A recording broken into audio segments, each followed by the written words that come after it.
Hello, hello, hello.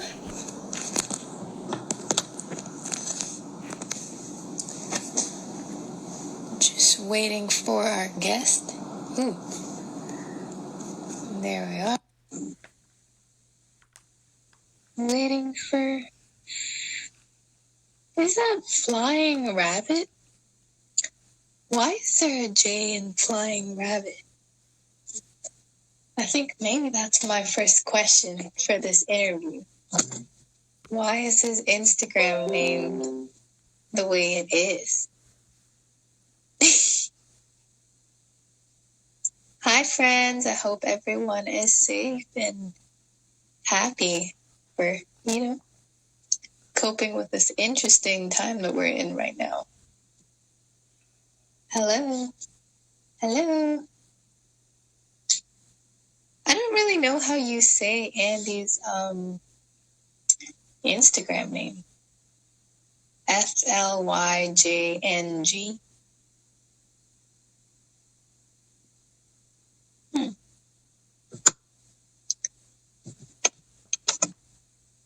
Ooh, isn't able to join. I wonder why. Let's try this again.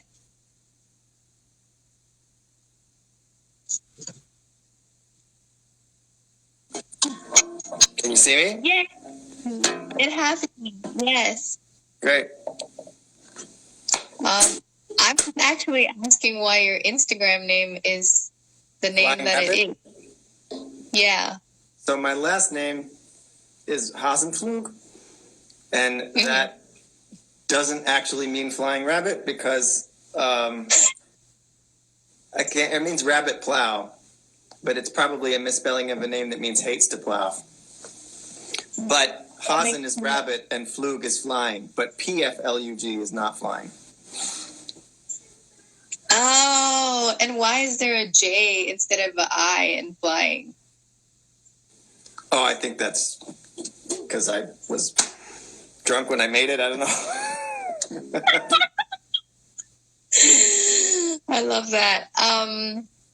We have a couple of people here. So let's just get started. This is a little interview with one of our advisors, which is Andy over here, coolest person on the planet. If you don't know him, but tell us a little bit about yourself. Where do we find you on campus? Who are you? On campus, I am usually in McKay these days. When West Gym is open, I have this fantastic office there that I haven't seen in years. But yeah, I'm usually on McKay next to the dance studio, but I'm also in Fieldhouse in the dance studio a lot. I tend to only work from my office by appointment, so I'm easier to find, like if you email me or text me or go to one of the actual dance studios. Yeah. Yeah, I mean, like, I honestly, like, I think walking around campus, I've never really seen you. The only places I've seen you is McKay, Fieldhouse, or walking in between those two. Yeah. Like, walking through. Yeah. Okay, how are you associated with SRU? Tell us what you do, and then how are you associated with MAC? Okay, great. So at SRU, I think the fancy name for my title is music director of the dance department. I don't know if that's what it says on paper, but that's what, I beef myself up as. So I play for dance classes. I teach the music for dance class. I work with a lot of students on creating and editing and finding music. I have been lucky enough to be the musical director of a couple of the theater department's shows, but that's not like my regular thing. I've been there for 14 years doing that. I write a lot of music for like their commercials and things, not the university as a whole, just the dance department, their stuff or whatever they need music written for. Okay, that was the first part of your question, but the second part of your question has faded away. What was it? Oh, how are you associated with MAC? Oh, of course. What am I, the faculty advisor for MAC? Or faculty representative? I don't know. I'm really happy to be associated with it through the magical founders, one of which is you. And I'm really, that's a cause that I've been very interested in championing at SRU for a long time, and it's hard to do. I mean, I can do it to a degree from the faculty/administration. Yeah. But it's much better, I think, and necessary to do it from the student side, because it's going to tend to happen actually way more often than when we try to organize it, because people have a lot to do, and the ball goes really slowly the more official it is. Right, because everybody prefers a text over an email, I guess. So tell us a little bit about what it's like being a dance musician, or like, what does that even mean? Like, what is this profession? Okay, I will. Should we answer the question that came in? Yeah. Okay, so hi, Michelle. Nice to hear from you. Like to see you someday. Hope you're doing great. So what is MAC? It stands for Multidisciplinary Arts Collective. And it's a new organization at SRU that Luvenia, who's on the top of your screen, if you're me, is one of the founders of. And it's just to get students from different arts programs within SRU to be able to collaborate and do things based on their interests and their particular skill sets. Okay. Yeah. So your question again was? My question was, what is it like being a dance musician, or what does that mean for you? Yeah. Like, what is a dance musician? Okay. Yeah. Mostly it's great. There are more of us than you think, but it's a pretty niche thing. Like there's not that many of us, and you could go into it thinking this is what I want to do, and I'd say that's less than half of us. Most of us went to music school for whatever reason and started getting gigs doing this and found out that we were good at it and we enjoyed it. And there's also a lot of people who do it for a short period of time, like let's say their first 5-10 years out of college, because it's a great day gig. You can take night gigs, you can teach lessons, but if you don't have a day gig, it's a great one because it usually happens during the day to play for dance classes. And then you find some people like me who it becomes a bigger and bigger part of, I'm going to raise this, your income stream and your career, and then that's what you are. So that's how I got into it. It's something I love doing. It plays to my strengths, which is not being prepared and improvising. You get to improvise a lot, and it's collaborative, which is something that is definitely part of what I am.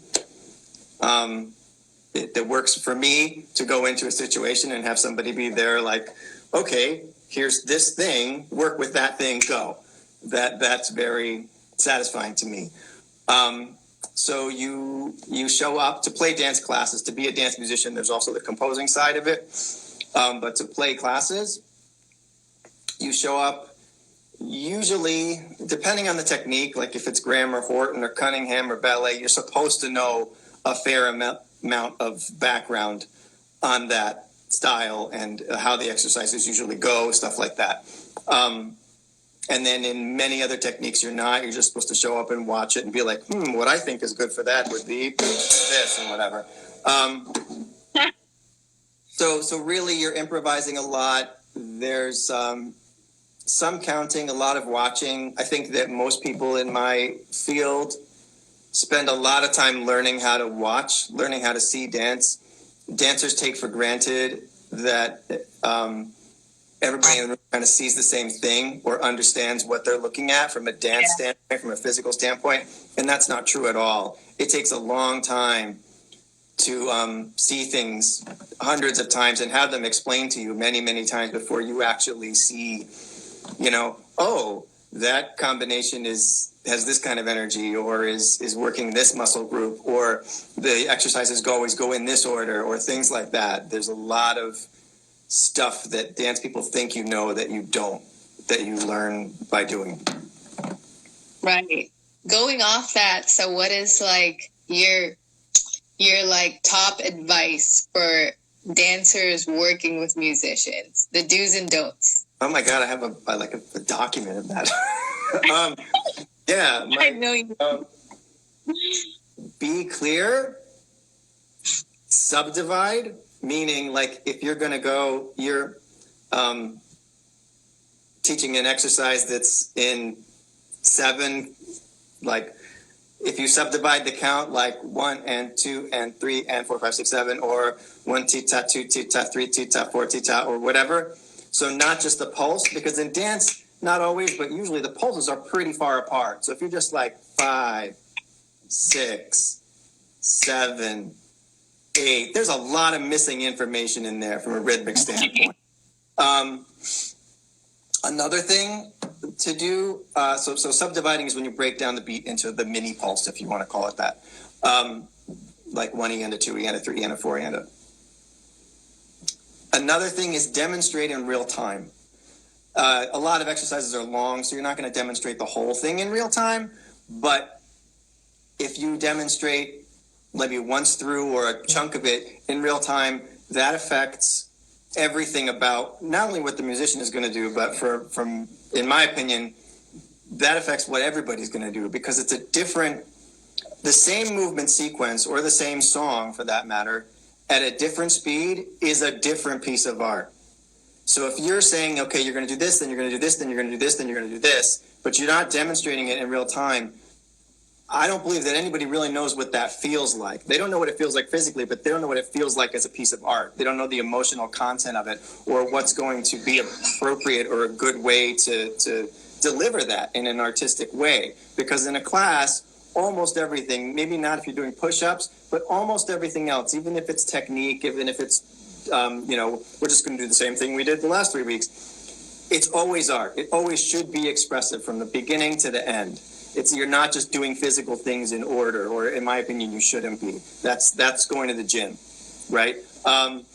So demonstrating in real time definitely is relevant for that. And the third thing is before you count off, live in it. That may mean physically doing it. When I say count off, I mean bring the musician in at 5, 2, 3, 6, 2, 3, 7, 2, 3, 8, 2, 3, go. Before you do that, actually live in it, which I would say for younger people probably means do it. But for some people, that might mean just, sit there and visualize it in the tempo that you want it, because people tend to count off in a different tempo than they think it's going to happen in, but they don't know that they're doing that. All right, so that's the top 3. Is that enough? Yeah, that is awesome. For the people who don't know, like I have an independent study with Andy, so this is stuff that I've heard before.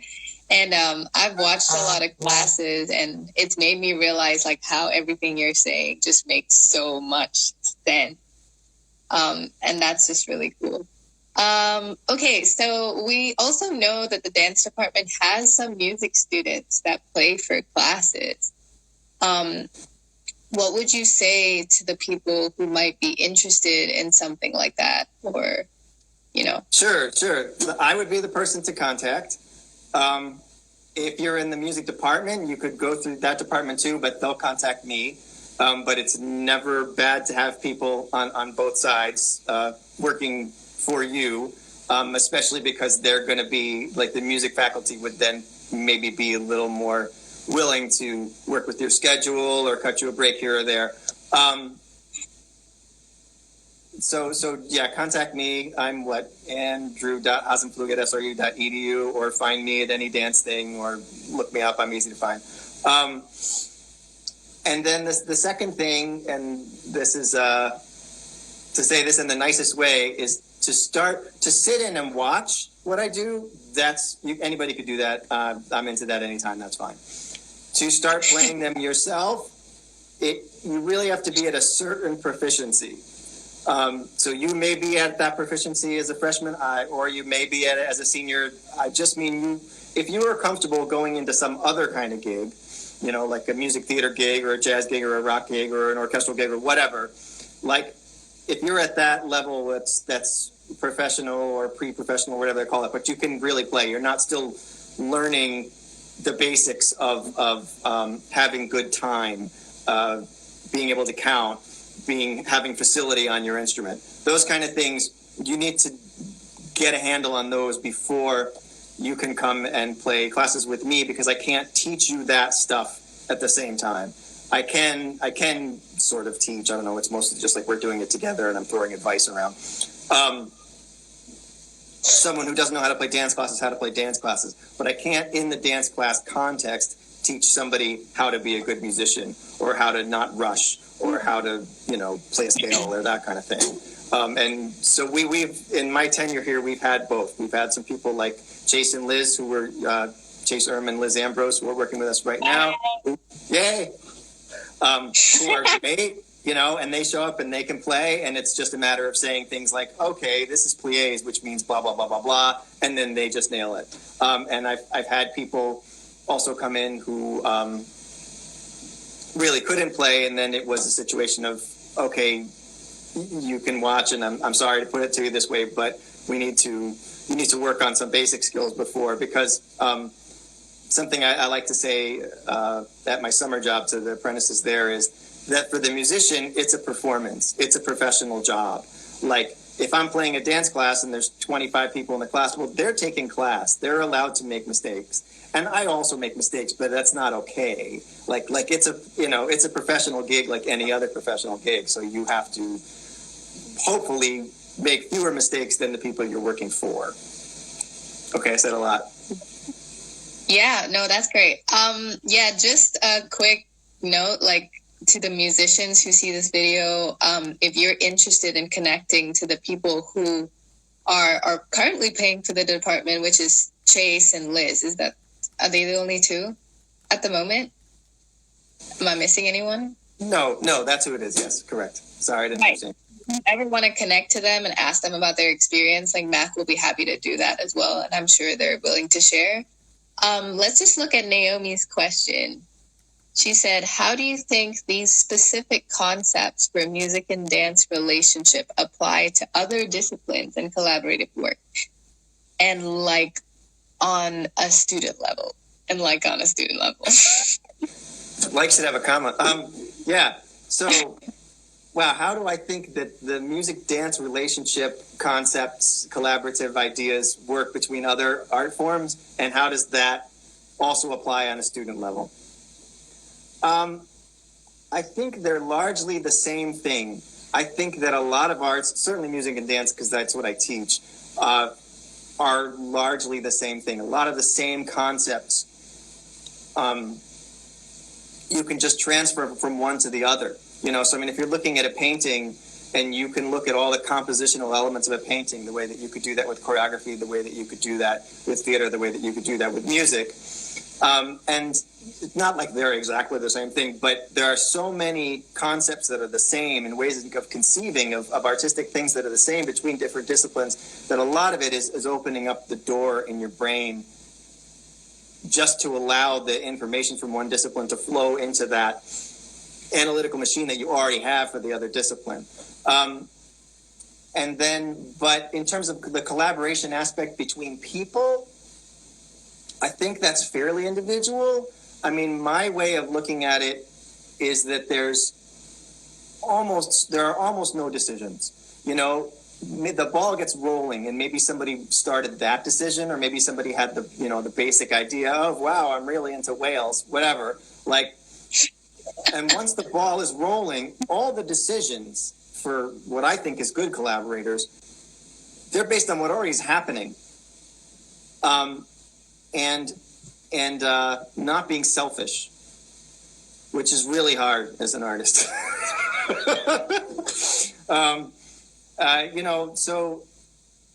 It shouldn't be serving you. You should be serving it. And that sometimes is hard to do. And I think that everybody has idiosyncrasies you can't avoid. So you're still going to look like you, or write like you, or sound like you, or paint like you, or whatever.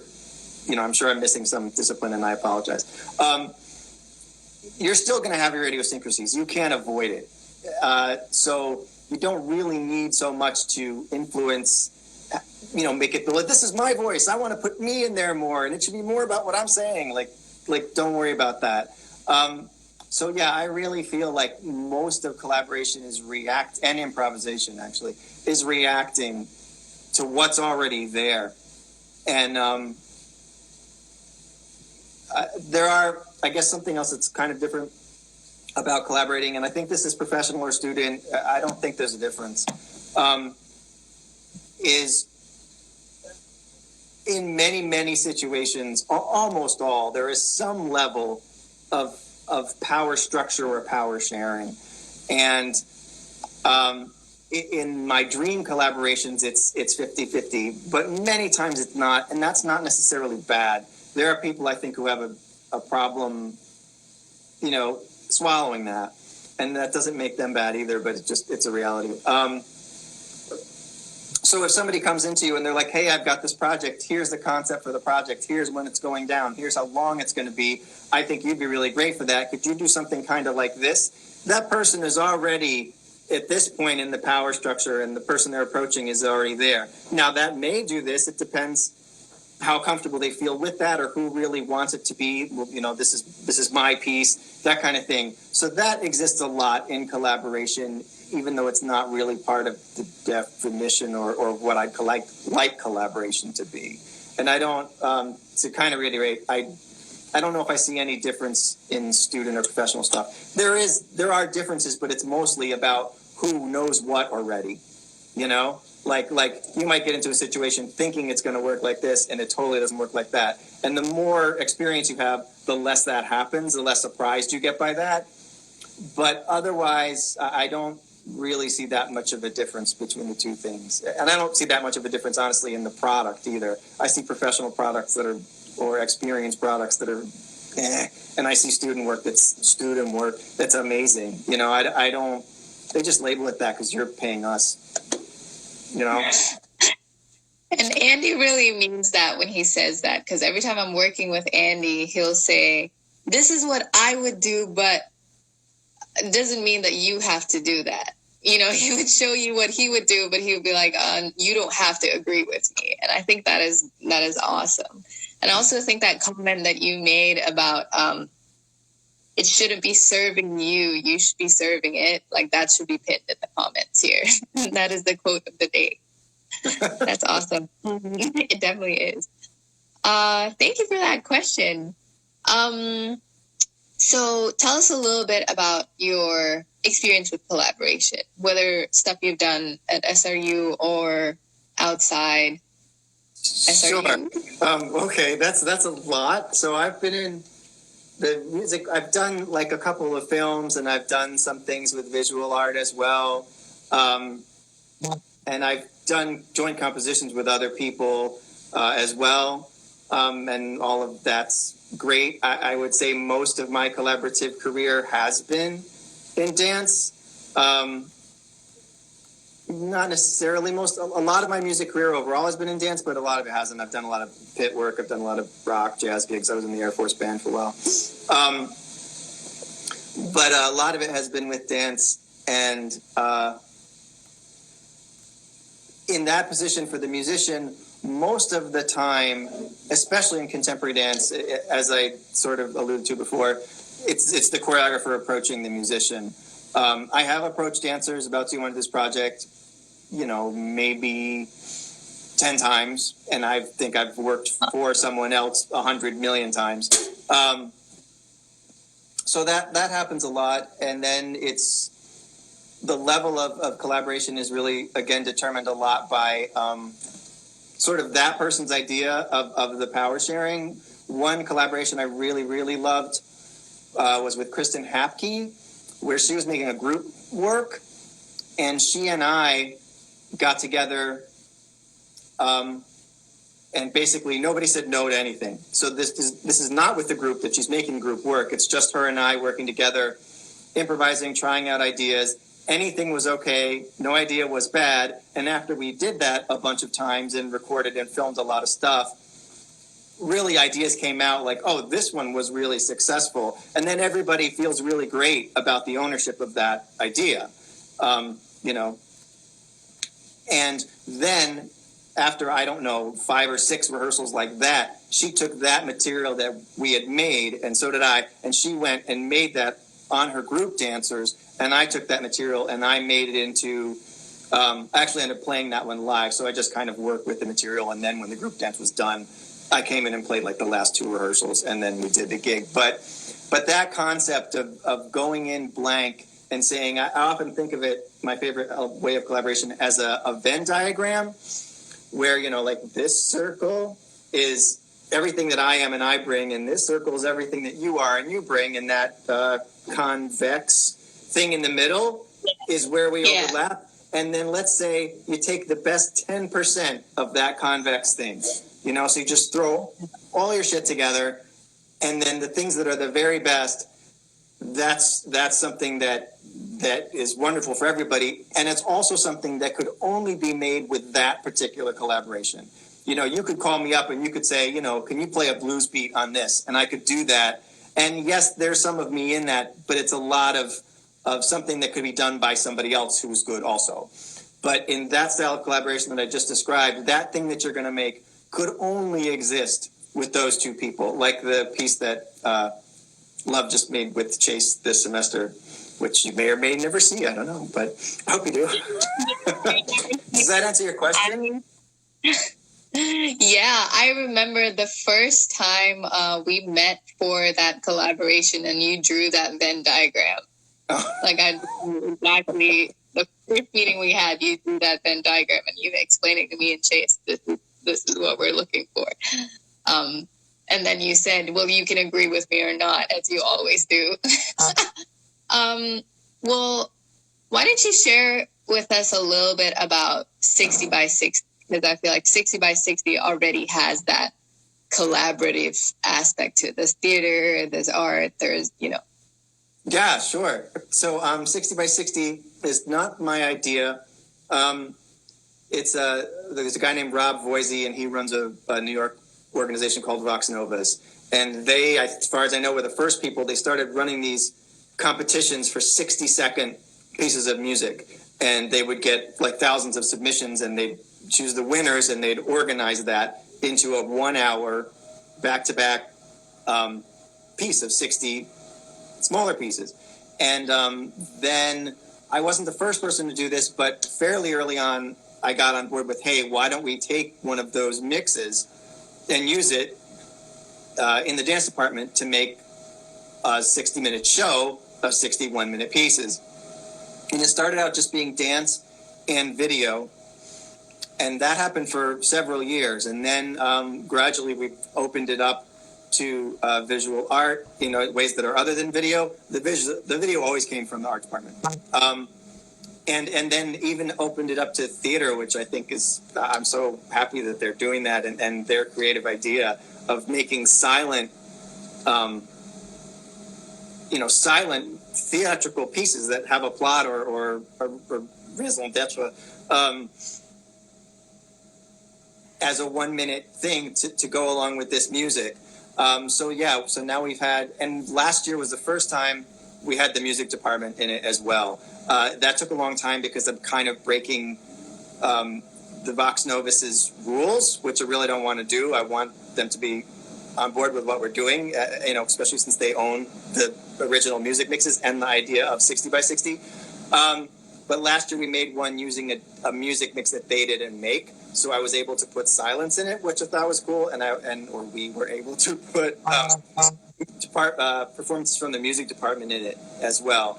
And it's collaborative in that it's got all those departments, and it's also collaborative in that I don't think you actually get to choose who you work with. I think that's, mostly I organize it, and it's just this big compiled Excel document, which is a grid, and so it's more or less random. Like, you're going to get number 14, and you're going to be working with the video, and the person playing your music is this. So that there's some nice elements of getting outside your comfort zone in that. Yeah, I love that. Well, you're working on already planning it right now, right? Oh, yeah, 60 by 60. If any of sorry, go ahead. Oh, it's going to be. Right now, everything's crazy, so who knows if it's true, but theoretically it's September 24th, which is a Thursday. Okay, so if this does happen, if anyone were to get involved, is it too late to get involved, or like, you know? No, I mean, I had a deadline and that's passed, but that's, you know. Yeah, well, just okay. if you want to get involved, contact me. And I mean, at the very least, we can have a discussion about how realistic that is. But Right. probably. Right. I mean, I certainly haven't finalized anything. Right. Cool. So again, if anybody's like interested in anything that Andy is saying, contact Mac. We'll link you up and we'll help you out. We're basically here to serve you. I think that's like pretty much all of my questions, except this one last one I almost forgot. How do you think that Mac can serve the community?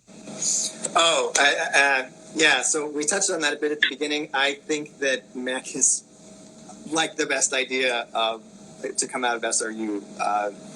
And, you know, not to belittle any of their other amazing things, but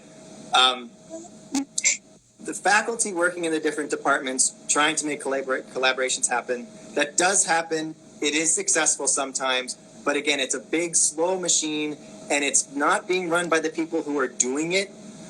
So it's not necessarily even the people who want to do it most. I mean, the students who want to do it most.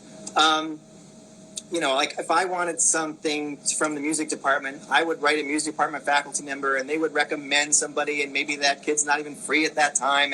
And also, you get a lot of no's. You get more no's, like not K-N-O-W, but or N-O-S-E, but N-O. You get a lot more no's from if you go through the official channels. So within reason, I'm kind of an ask forgiveness, not permission person. But if a student, you know, if a dance major was thinking, wow, I'd really like live music for this piece that I'm working on in our Slippery Rock Dance Theater thing, and they go down to the music department and they find somebody, they've just made that way faster and more successful and more possible. And if it's your project, you have the desire and the drive, and everybody's busy, but also in the time to do it. Whereas if you're asking people who already have too much to do to like add another thing, and then everything that's in the faculty world, like there's administration attached to that, you know. So like if I'm going to have a student play on if I'm going to have an art student come and participate in something that the dance department does, there's like 10 emails and getting clearances, and was this really okay, and is there anything politically incorrect about it? And I mean, I still do it, and our faculty do still do these things. I mean, Heather Hurdle from art collaborates all the time. She's amazing at that, and it's great to approach her. You know, that's great. I'm not belittling that side of that way of doing things, but to have it come out of the students is greater, and I think is going to be more successful and have more projects that are not even necessarily official. You know, they could be official. This could be for the International Dinner Performance thing, but it might not. You know, it might be like, this is what we're doing because we want to do it, and we're going to try to, you know, get the theater in Maltby to do it. But even if we can't, maybe we're going to do it somewhere else. Like it doesn't. Not everything has to be sanctioned.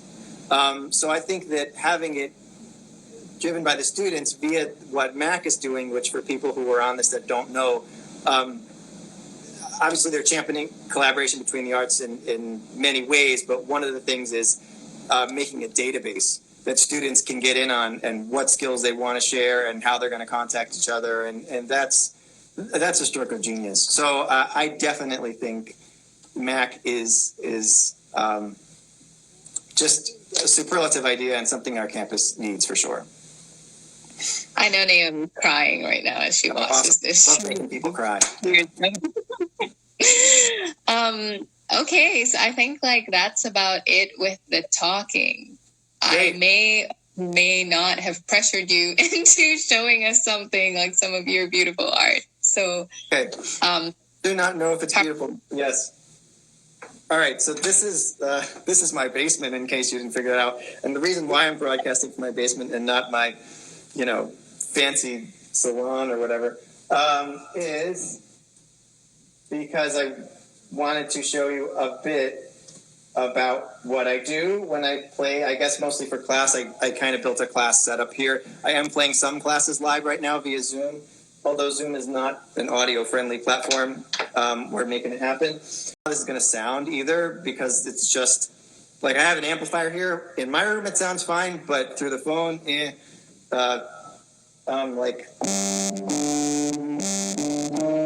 is that like something you can hear and sounds like notes? Sounds great to me. Yeah. Oh, okay, super. So generally, what I do when I play dance class, and not everybody, but most of us do this. It's a one-man band gig. You shouldn't be sounding empty because you're by yourself.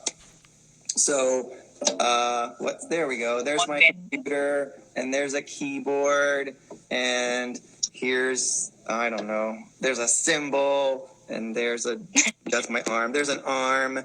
Shit. There's some drums. I'm going to back the phone up. That's what I'm going to do. Love it. Just five people and one person. That's exactly what it is. All right. So, Maybe more. so I tend to play a combination of vocal processors, percussion, and keyboards. I have a guitar, but I'm bad at it, so it's not here right now. So I don't know what I'm going to do. We'll see what this is.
So that's what I do. Thanks.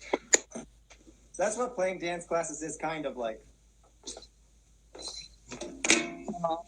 That's awesome. Everyone's like making it happen. Yes, you're not wrong. Naomi's definitely crying. Chase says yes. Does anyone have any last questions or anything they want to say? Let's just see if anybody says anything.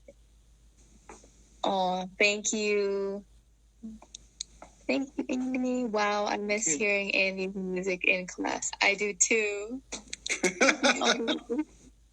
Gives me so much life. Now I'm on Spotify, like scrolling through, looking for something to give me life. Yeah.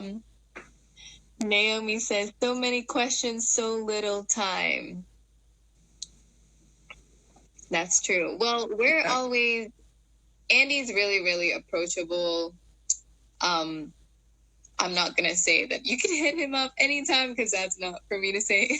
That's for you to say. You can hit me up anytime. That's fine. And yeah, if anyone has any questions about, I don't know, being a dance musician or people in the music departments trying to get involved and things like that, if you want us to link you up to people who are already involved in stuff like that, we can always do that. Any questions moving forward after this live, and you can also send us those questions and we'll get Andy to respond to them and we can send them back to you as well. Thank you so much, Andy, for your time and sharing. Is that a Furby? I have an army of Furbies, yeah. I haven't seen a Furby in so long. I've got a lot of Furbies. We also learned that Andy has a lot of Furbies today. Well, they're not exactly mine, but they live in my house. Thanks for doing this, and thank you everyone for watching. Hey, can I say something that's not related? Yeah. I am doing a concert at 7:00 tonight on Facebook live stream with my wife, who's a cello player. So that is something you want to catch at 7 a.m. for me. I'm gonna wake up for that. Oh God! Don't wake up. Waking up's horrible. I think I might. Yeah. So is that on your Facebook Live? No, it's on. I mean, if you look me up, I'm sure there's going to be like some, go look at this. But I'm going to ask Robin what it is. Robbie? Is Mom around? Yeah. Is she upstairs? You're on. Dun, dun, dun. I could look it up on the phone, but then I'd probably hang up on you by accident. Hey, Rob? Yeah. What's our sessions thing called? Oh, it's at social distance sessions, plural. It's at social distance sessions, all one word. Like the at symbol, social distance sessions. Okay, I will get that from you, and we'll post it in the story after this live. Thanks. So that people find it. Yeah. See ya. Have a great day. Take care. Thanks, love. Peace. Bye.